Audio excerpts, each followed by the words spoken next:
and welcome to this week's episode of Your Manchester. We've got a cracking episode lined up for you guys today. We'll be talking to a brilliant comedian called Connor Burns. Then we'll be heading over to Daisy Nook Garden Centre, where Belinda and Mark will be giving you guys some tips on how to improve your Christmas. Well-behaved women rarely make history. We need deeds, not words. Ladies, if you wanna be heard, we need blood, sweat, tears. Got to find a way to face our fears. There's no way we'll be subjected with no saying who's elected. Hit 'em where it hurts. We need deeds, not deeds, not words.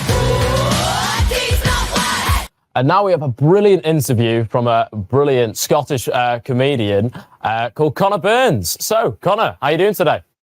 I'm good. Very much for having me. Well, you're a comedian, right? So tell us a little bit about why you got into that. Honestly, I got into it. I was the best man at my brother's wedding, and I wrote the speech, and people laughed when I wanted them to laugh. So then I was like, right, maybe I can do this. And then I waited like about a year, went to my first open mic, and the good people of Glasgow let me know that no, you can't do this yet. There's a lot of work still to do. But then I just got the bug, kept doing it. And thank God, because I've had a bunch of jobs before comedy and I was useless at all of them. So I really need this to work. That sounds brilliant. And am I right in saying that you've got a tour as well called Vertigo, where you'll be going around the UK? Yeah. So I did it at the Edinburgh Fringe for the whole month, and it just it went a bit crazy. Like we weren't really expecting it to do as well as it did. So post Fringe, we started planning a tour, and it was originally going to be just like 10 dates around the UK, and then it became 15 dates, and it's grown arms and legs a bit. So now I think we're doing 44 dates. Wow. Yeah. So we're all over the place at the minute. So you're coming to the Lowry, so you're coming on the 19th of January? Yeah, correct, yeah. So I'm really excited. I've only ever been in the Lowry to open for far more successful comedians. So I'm excited to bring my own show to my own fans. I'm looking forward to it. Brilliant. I'll definitely be booking tickets. Tell us a little bit about why it's called Vertigo.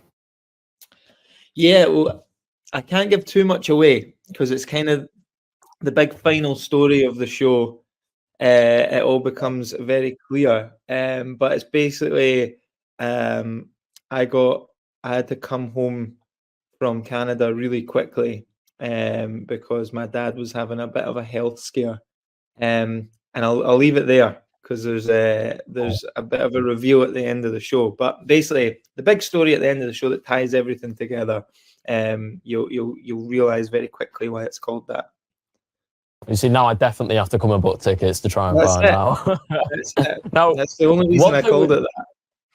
Yeah. Now, with one thing with being a comedian, I'm sure you get heckled a lot. There's a lot of audience interaction. What's the best heckle that you've ever had? I've had a few. The most crushing one though was when I was really new. I was still less than a year in, and you're just doing these really tough gigs all over the place, pubs and back rooms of social clubs and stuff. And I remember being in Scotland, you get used to like heckles and you can deal with that. But the worst one I ever had was the gig wasn't going very well. And I just heard this really nice kind of middle-aged woman just to herself. She didn't even really heckle, but she just went, "Come on, son, you can do it." And I was like, that's so much more crushing than a heckle. It's just like someone's mum being like, "Oh, come on, son, I believe in you." Oh, that's brilliant. Yeah. Now, obviously, you're now quite successful. You're doing really well for yourself. But what tips would you have for someone who maybe wants to get into being a comedian and is aspiring to do better? Yeah, well, my thing is like the thing that's kind of boosted my career, I guess, is social media. I was a wee bit reluctant to it, of like posting clips and, you know, being all constantly on Instagram and stuff. But what I would say is, if you're new, be careful. That stuff will come later. You can use that to boost your career later. But there's two ways of doing it. I've seen really new acts have a couple of kind of super viral videos, and then on the back of that they'll book a tour, but they haven't like put the groundwork in and they're not ready to tour yet. So I think the best way to do it is spend a few years literally just head down in the comedy clubs, learning the craft, getting really good, and then really lean into the social media, because then if something does really pop off, you've got the kind of toolkit to deal with that. And I mean, look, if you get all those toolkits together, then you can get a show like Vertigo going, which is in the Lowry on the 19th of January. And for all you guys viewing, you better go and book your tickets now. You can get them on the Lowry website. And I will definitely be coming to see that there. Thank you very much for coming, Connor. Thank you very much for having me.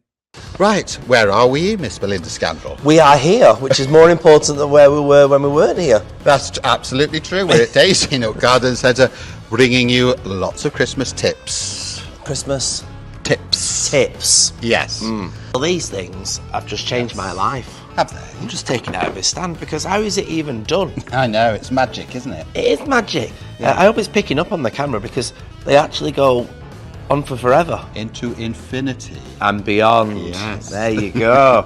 Hey? And they're dead light. I know, they're good. And they're double-sided, so you can put them on a windowsill. And then still you've have got the something pleasure in the outside living and in. room, Yes, yeah. So, here we are. This is a fabulous garden centre. Yes. Now, I suppose I've got to ask you, how does your year kind of begin in preparation, getting yourself ready for all this Christmas stuff? So, in terms of buying, about the third week of January it starts. No. Yeah. So, I go off to a big trade show in Harrogate. Yes. And you have to place all your orders really by the end of February.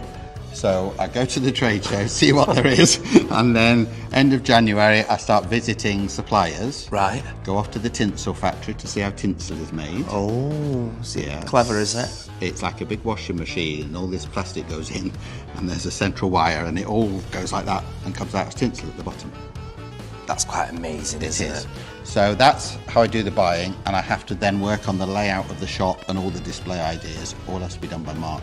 But I suppose then you've got to be a year ahead of what later year the trends of colours and things will be, won't you? So by the middle of January, I have to have decided what colourways and trends we're doing. And what trends are in at the moment then? So candy cane is very in. Right. And very traditional. Yeah. And of course we've got the new Willy Wonka Yes, film film coming out, yeah. coming out, so that would reflect that. Also the very frozen Frozen colour colours. schemes, soft gold, blues and whites, that's in also.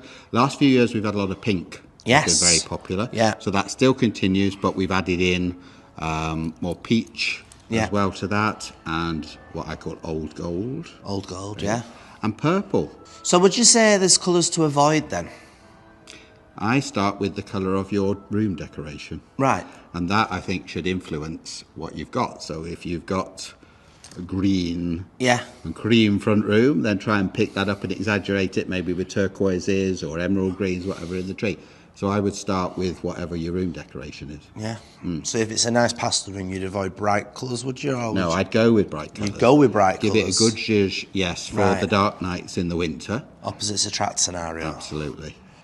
Right, oh my goodness me. It Yes. goes to Christmas. I think I was I've- going to say past, but I'll be kind, present. Thank you. I think I found my favourite section in the garden centre. Things I can wear. No. It looks lovely. It's very Dorothy Squires. Yes. Yes. Well, when you can say it with flowers. Well, indeed. That's what I How say. lovely. Yes. Yes. Right.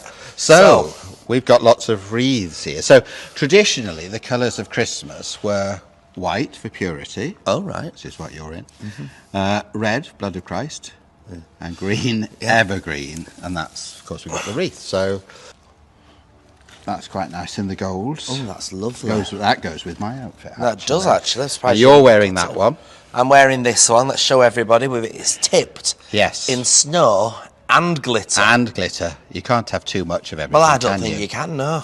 And then we've got the tinsels down here. But I brought you this along. So this is, you like the smell of real trees in Christmas. I love the smell of real trees. So if you're going to have a wreath or a garland or an artificial tree... Don't tell me you can buy the scent for it. You can buy the scent. So these are called scenticles. You get a few in a tube, so you use one normally. Right. And they come with hooks, and you hang that in your tree. I can smell that. I've Yeah. not even put it near my nose. I Yeah. was wondering what to do with it, but I can smell it off. Yeah. Oh, Isn't that nice? well, that's Christmas in a stick. Well, it is. So you get £8. £8, that is, for a set of 6, is it? So yeah, 6 sticks and 6 hooks.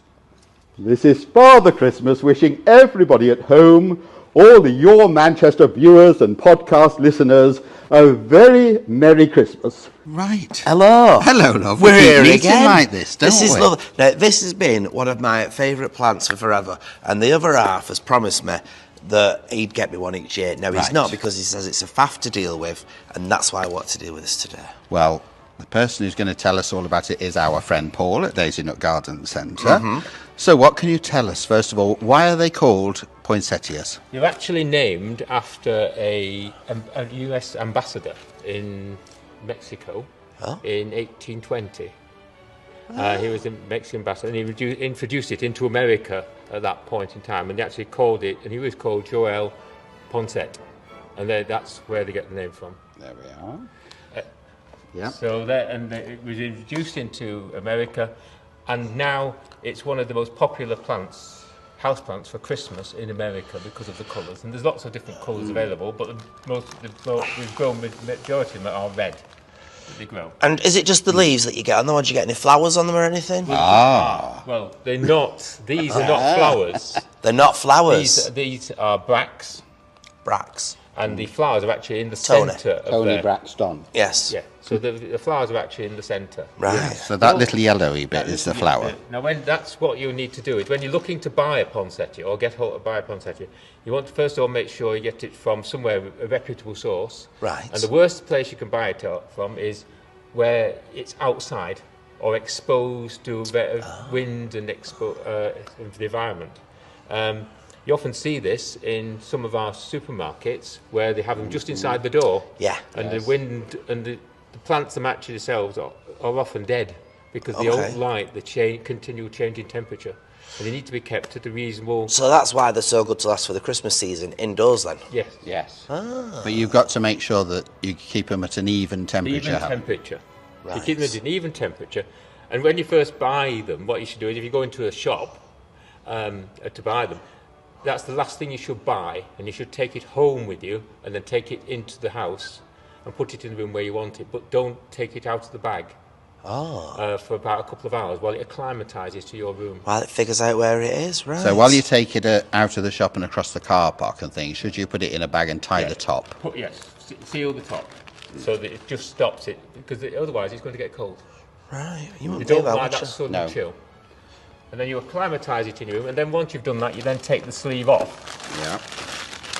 Oh, isn't it lovely? Beautiful. and then it comes out of the sleeve like that, and then you can put it. It needs good light. It needs you can put it on a windowsill, but the important thing is if you put it on a windowsill, remember at night bring it into the room, because if you leave it on the windowsill, especially if you draw the curtains, Yeah. it gets colder between the chamber. And what about watering it then? watering? You always use your fingers to texture water with any house plant, and you put your fingers in and feel it should be moist. But when you water it, what you should do is you should water it with aired water. In other words, water you've boiled out of the hot tap or out of the kettle, which is cool, but it should not be cold. And just water it and just keep it moist. Don't let over water it. Just keep it on the dry side. I didn't know So that. I suppose it makes sense when you think it's from Mexico. It's Need- not going to Yeah. need that temperature and that warmish water, isn't it? Yeah. So it's just that sort of environment, and you try to give it the best it can. And if you look after it, it'll continue right the way through into New Year, and you can grow it on. It'll keep growing, and they are actually grow to about 12 feet if you left it in Mexico. They're only normally this size though that you see Well, them, you aren't never they? see them at that size No. here. Because we don't treat them properly, is it? But you can look after them. A lot of people buy them and put them in the home for Christmas, and they like our houses nowadays because of the warmth. Right. So, Yes. what have we learned? It's a shower and a grower. Well, we hope you enjoyed that little trip through lots of Christmas tips. And thank you to everyone here at Daisy Nook. I've had such an exciting time, I've practically lost my voice screaming and shouting. Now, there's some great tips over from Belinda and Mark. I know that's definitely going to help me out this year. Now, one place that I've been looking at recently is the Great Northern Warehouse, which is a brilliant place in Manchester that originally opened in 1899. And it was used as a railway goods warehouse for many years up until 1954 when it closed completely. And it was just used as a car park after that until its £100 million renovation in 1999 when it was rebuilt. And now it's a cracking place to go in the centre of Manchester. They've got an Odeon cinema. They've got Lane 7, which I know is the best place to go. They've even got axe throwing, some great restaurants and bars as well. Now, if you guys don't have anything on next Wednesday, then you should be watching Your Manchester. But if you guys aren't doing that, then they've also got open mic every Wednesday night at the Lion's Den as well. Also tomorrow, they've got the She Choir, which is filled with some brilliant female and non-binary singers. So if you guys want to go and head down there, then you can just look up on the Great Northern Warehouse website where you guys can have a look at all the other events and things that are going on as well. Well, thank you very much for watching, guys. We had a great episode today. Now, make sure that you guys tune in for next week's episode, which is our Christmas special, where we see Belinda and Mark and the whole gang all together. And make sure to tune in at 8 p.m. on Your Manchester.